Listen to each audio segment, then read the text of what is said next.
Good afternoon, everyone, and welcome to today's second Wednesday coffee break session, where we are going to be discussing several summer co-parenting issues with two of our favorite family law, custody, and divorce attorneys. We have Jacqueline Dupler here today and Gabe Lawrence, both out of our Lansing office. Who both handle practice in the areas of divorce and family law and all the stuff as a corporate attorney I avoid like the plague. So I'm glad that you ladies are here to talk about these sorts of co-parenting issues. And I hope to actually learn just as much as our attendees today. So thank you both for taking time out of your day today in order to chat with us on some of these co-parenting issues. So I'd like to start right off here. And again, apologies to everyone for the technical issues that we had this morning. Technology is great and wonderful when it actually works and incredibly frustrating when it doesn't, but we all make It do. was So me, everyone. It was my fault. I wasn't going to say that, but It okay. was me.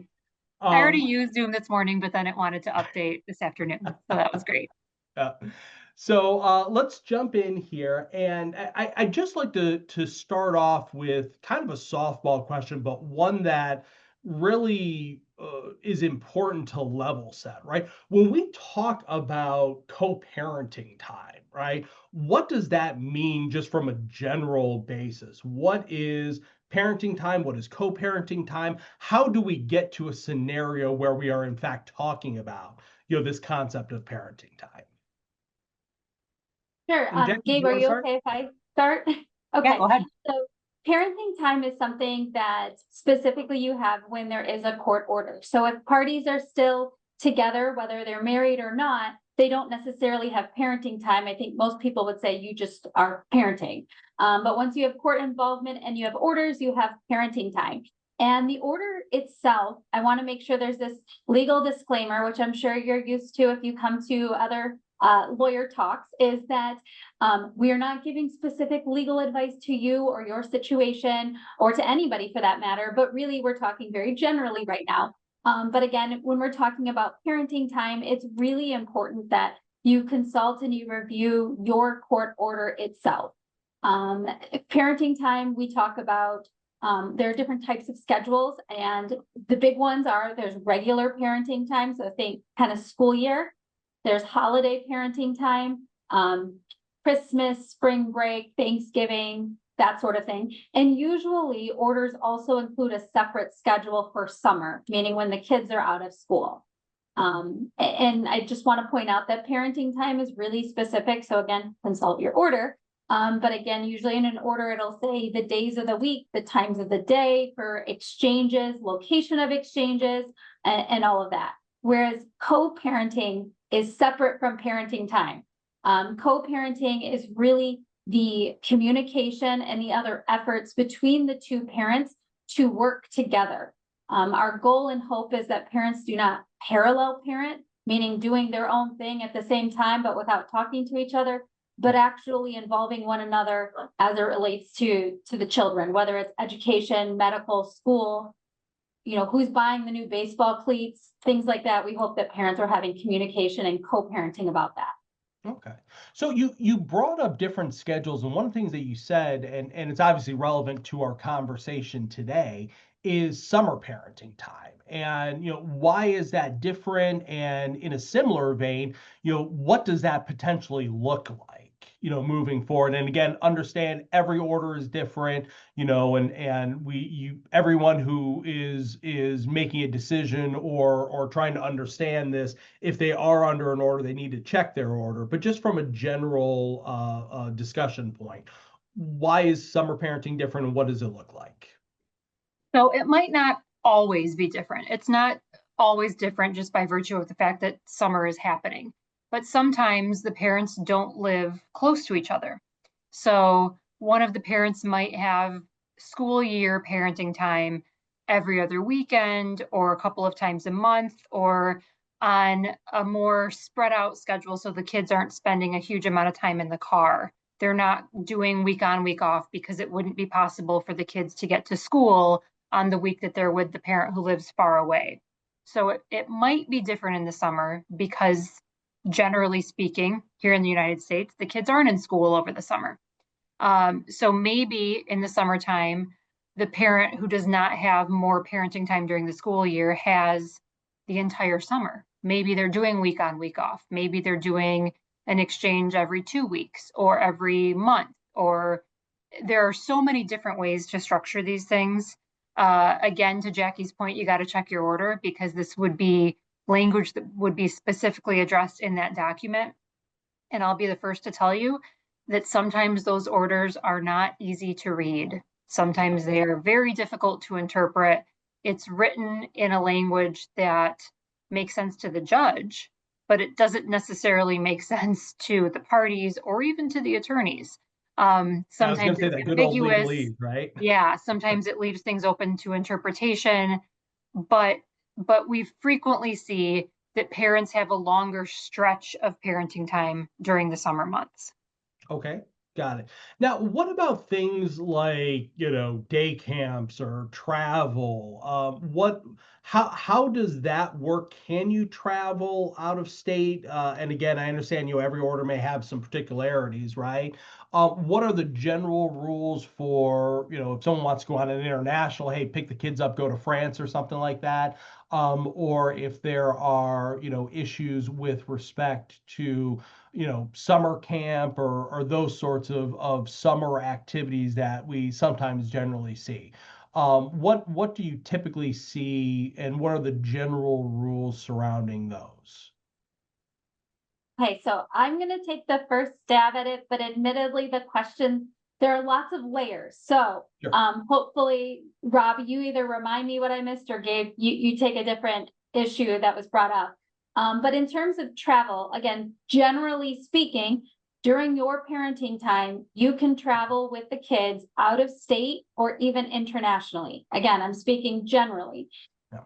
Most cases, most court orders do not require that you inform the other parent during or even in advance that you're traveling with the children out of state or to another country. However, even if it's not ordered, I think most attorneys would recommend that you still communicate with the other party about that. And I think part of it is to work on building that trust that you and that other parent have. But it's also so that things don't catch you out of left field. Like if the kid says, oh yeah, well, I need my bathing suit because I'm going to Jamaica next week with mom. And it's like, what? You're flying? What's happening?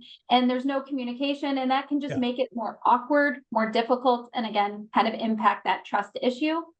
I think the other thing that I like to tell clients is kind of take you back to elementary school and ideas like the golden rule. I mean, if you would hope to have a heads up that your child is on a plane, you should probably give the other party a heads up that the child is going to be on a plane.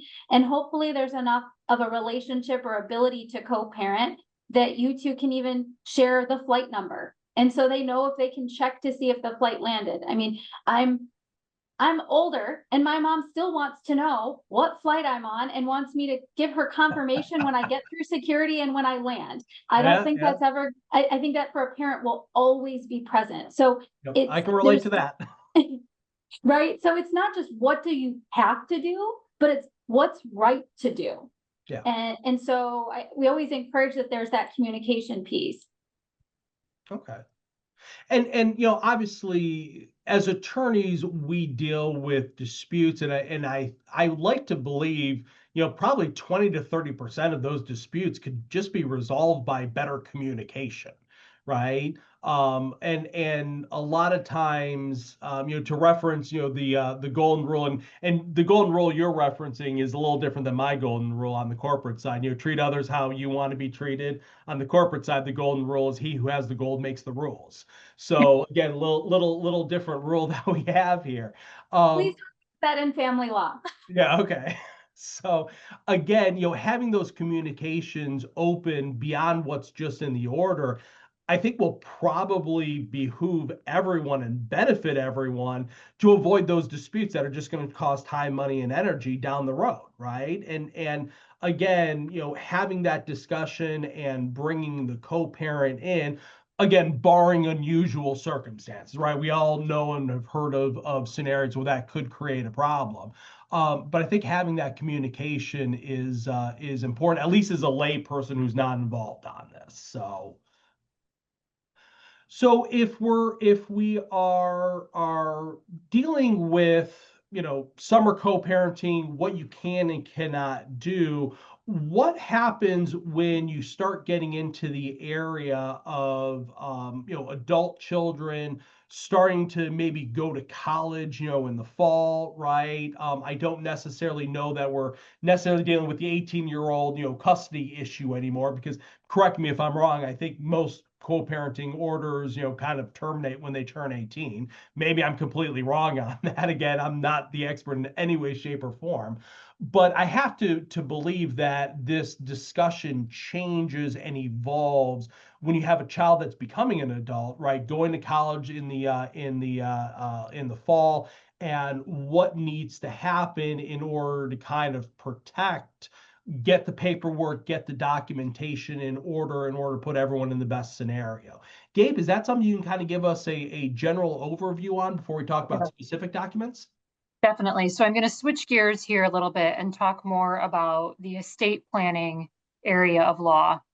And the rule of thumb that I always give my clients is if you are over the age of 18, you should have a medical power of attorney and a financial power of attorney. You might refer to a medical power of attorney as a patient advocate form or an advance directive, and it's all the same thing. I'm talking about the exact same thing. And what those documents do is allow you to appoint someone who will have access to information and who will be able to act on your behalf and make decisions on your behalf if you cannot do that for yourself. Yep. So even though we generally think of 18-year-olds as still being kids, they're maybe not making adult decisions and they don't act like adults, but in the eyes of the law, they are adults. Yep. So if they say, I don't want my mom to have access to my medical information, then mom's not going to have access to the medical information. If they say, I don't want my parents on my bank account, I don't want my parents to have access to my finances, parents aren't going to have access to the finances. Most of the time, it's not the kid saying, I don't want my mom and dad to have access to that. It's just an oversight. Yeah. Most of the time, kids turn 18, they don't think about, I need to go back to my doctor's office and fill out a HIPAA release. Or I need to add my mom to my account because if I'm at school and I want her to transfer money into my account, she needs to have access to it. Yeah. It's just something that we're not thinking about. Best case scenario, the kid turns 18, they get those medical and financial powers of attorney in place and name some trusted individuals who can act on their behalf, like I said, if they become incapacitated. The personal story that I like to share is I had a cousin who's now like 30, so I probably need to update my example. But when he turned 18, he graduated from high school. My aunt and uncle lived in Kentwood at the time, so in the Grand Rapids area. And my cousin decided that he was going to go to the UP and attend Northern Michigan University.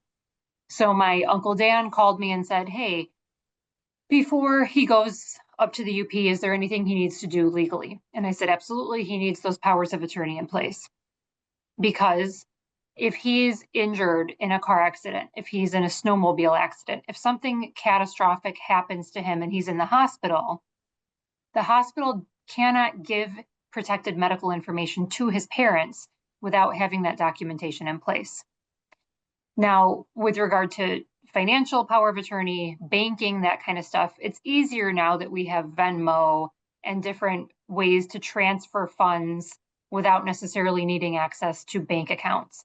But when I was in college, and I graduated from Michigan State 25 years ago, but when I was in college, I studied abroad, and I remembered saying to my mom, I need you to go, please, Mom, I need you to go put money into my bank account. So she went down, and because she was on my bank account with me, she was able to put money into the account. She was also able to see what I was spending my money on, but that's a different story for a different day. But it's really important for these college students to have those documents in place just so mom and dad can continue to help them out and to have a little bit of more legal ability to do that. Okay. Now, you brought up an interesting topic, which is, money and costs and things like that. And I'm going to kind of revert back, and I apologize for doing this, right? When we're talking about summer co-parenting and some of those concepts of, summer camp travel and things like that, right?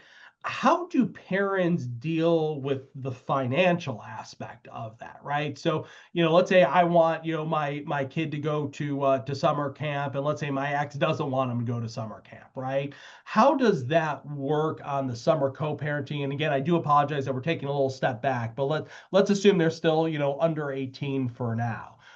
Jack, any thoughts on how that would work? And then if also in a similar vein, any, sort of issues with any travel consent forms or any paperwork that's necessary to allow that sort of travel?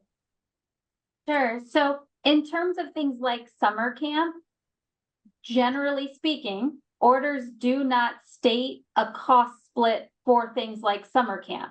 So Okay. assuming the order doesn't say explicitly how summer camp is to be funded, generally the person who chooses to send the child to summer camp during their parenting time would have to pay for it. Okay. And hopefully it goes without saying, you can't schedule an activity during somebody else's parenting time and expect it just to happen. If there is a situation where maybe summer camp kind of bleeds into the other person's parenting time, I know this wasn't a question, but I feel compelled to say it. If it's a situation you want to send your kid to this camp, please have a conversation with the other party first.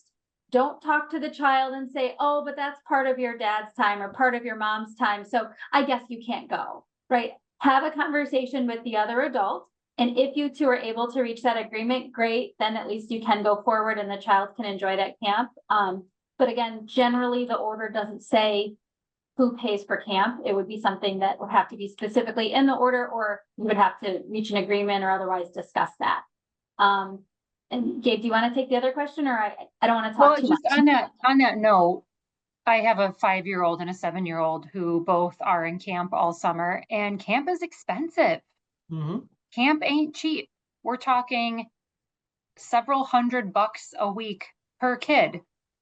So if you're in the nascent stages of getting a custody and child support order, that is absolutely something that you want to talk to your attorney about, is who's going to bear the costs of summer camp. Because it's just like daycare, right? If your kids aren't yet in school and you're sending them to daycare, summer camp is just about the same cost as sending a child to daycare for the summer. So it's not something that you want to lose sight of. And I totally have forgotten what the other part of that question was. Well, any sort of, and this actually may segue back into what you were talking about, which is, are there any documents, that are necessary? So I know that, once the child turns 18, we're starting to talk about things like, the healthcare durable power of attorney and things like that. Is there any documentation that would be required, while they're still under a co-parenting order for, things like summer camp or things like travel or anything else that you would recommend? And again, we'll talk about, post 18 next. Sure. So the summer camps that my kids have gone to always require some information and disclosures to be completed when the kids start camp. And that's going to contain medical information. It's going to contain information, contact information for the parents, for any other adults who are able to pick up the kids. And Jackie and I are both really strong believers that you need to communicate with the other parent. Try to work with the other parent. Don't fill out that information and not include the other parent's name as someone who can pick up the child. The last thing your attorney wants is a call saying, my wife enrolled the kids for summer camp and she didn't acknowledge that I can pick them up on Friday when my parenting time starts, so they won't give me the kids. That's kind of a huge waste of time and money, frankly, for the clients and the attorneys. So just try to remember to include them. With regard to traveling, it's my experience that every airline is a little bit different. And some airlines, if you're traveling with the child, especially if the child doesn't share your last name, that airline might want something like a notarized letter from the other parent saying that you have the ability to travel with this child. But that is really hit or miss. It's really, like I said, specific from airline to airline. So double check with your airline. And if you're following our advice and communicating with the other parent and saying, hey, I'm taking the kids to Jamaica or France or whatever, get that letter. It's not a bad thing to have that letter. And then if the other parent does then protest and say, wait a second, I didn't know about this trip, you can say, well, you prepared this letter for me. You signed this letter for me. Why? Of course you knew about it. Here's the proof. But just try to keep the waters smooth, get the letter, communicate your plans, try to make sure that your bases are covered, and check with your airline or your cruise line or whatever and see if they need any specific documentation related to your family. Okay. And in a very similar vein, right? Let's transition to post 18, going to college or doing whatever they're going to do, right? Trade school, summer abroad, walking across Europe and living in hostels or whatever they want to do, right? What kind of documentation would you recommend specifically, right? I know we talked a little bit about the healthcare durable power of attorneys, by whatever name they exist, right? And they have multiple names. But what other documents would you suggest are explored at least? You mean for the kid who's backpacking? Whether it's a kid that's backpacking, kid going to school, and maybe that list changes based on the activity, right? But Sure. let's say they're post 18, they're considered an adult, by the law, whether or not they are, who knows. But what kind of documentation would you recommend is at least on, the checklist or the discussion list?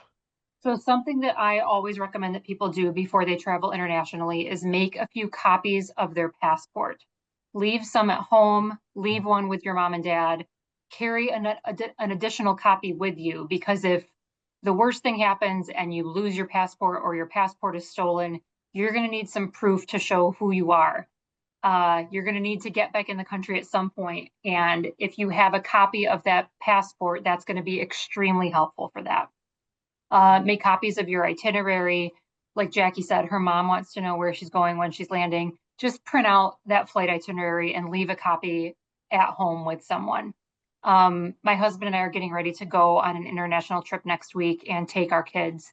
And we've been compiling our itineraries, our rental car information, our flight information, our hotel reservations. And I asked him to print it out for me. And he's like, I saved it all in a Google Drive. That's wonderful. I need a hard copy, and I'm going to keep one with me at all times, and I'm going to leave one in Lansing with my mother-in-law, because I just want to cover all those bases. I want to make sure that if something unanticipated happens, somebody knows where we are, right? And that's what we all want. We want to know where our kids are and what they're doing. And if it's my mom's case, she really wants to know where I am and what I'm doing at all times. Yeah. Even though I'm 42 years old. Yeah. What about let's say they're domestic and going to school, right? Are there any release forms or waivers or things like that that might need to be at least evaluated? I'm not necessarily saying recommended, but at least evaluated. Sure. So aside from the powers of attorney, which we've already talked about, most college students want their parents to pay their tuition, pay their bills. I do too. If there's I do a too. request, Like, hey, if there are parents out there who are offering, I'll go back and get another degree. Yeah, Why not? seriously. So you've got to make sure that your parents had the ability to communicate with the registrar or the financial aid office or whatever office is in charge of administering those kinds of things, which means you got to go in there and you've got to give the university or the school, whoever it is, the ability to communicate with your parents, share information with your parents. The parents need to be able to look at statements, what's due, who's going to pay these, who's going to pay them is an issue that would be addressed in your order that you would need to talk to your attorneys about. But if you as the student want your parents to have the ability to communicate, you've got to proactively give them that ability. Yeah, I've heard of something, it's like a FERPA waiver or something like that. Is that what you were talking about? Yeah, so FERPA is the federal regulation protecting student privacy. Okay. Those waivers might be limited. I'm sure that institutions will allow you to limit them so that the university could talk to your parents about finances, but maybe not about what your grades are or stuff like that. Every institution will have their own specific rules on what information they can share. And I imagine that Michigan State, other big universities are probably talking to the kids about this when they're incoming freshmen. But if they're not, it's something that as parents, we need to be paying attention to. Okay. And then what about, something like a HIPAA release, right? I know that we have, the healthcare power of attorney, right, that gives you the ability to make decisions, right? But what about just getting information, right? Is there a separate form that should be evaluated? Let's say someone doesn't want to go as far as, hey, I want this person to make decisions for me, but I want to keep them in the loop if anything happens. Definitely. Yeah. So a HIPAA release, if you're not going to get powers of attorney, a HIPAA release is a great Band-Aid, essentially. Okay. A HIPAA release says my parents can have access to my medical information. Mm-hmm. Great. When you go to the doctor's office, generally when you check in, they're going to present you with a HIPAA release for you to sign. You can add your parents' names, you can add anybody else's name if you want them to have access to your medical information. That's a wonderful place to start. Okay, perfect. Well, so I just looked, and I apologize, I went over a few minutes here, but I want to thank everyone for attending today's session. I hope everyone found it informative here. It's a very, timely issue that we're dealing with summer right around the corner. In fact, if not, kind of in the midst of right now. And we all know that, navigating issues with co-parenting is not always the easiest things to do. So obviously checking your orders are very important, but we also hope that some of the topics that we discussed gave people some information, some ideas as to how to move forward. So as always, if you guys have any questions regarding any family law, co-parenting time issues, or those sorts of items, Jackie's and Gabe's information is available on the Foster Swift website, and I believe their contact information is also on the invitation for today's session. I do want to thank you both for taking the time out of your day to talk with us today. I know that everyone is busy here, and it means a lot to us in order to have your time and your thoughts on this topic. Want to remind everyone that we do have another session occurring next month. I believe it's on the 9th, topic to be discussed. So please watch your emails for more information on this. And as always, I want to thank everyone for attending and hope everyone has a fantastic week. So thank you very much, everyone.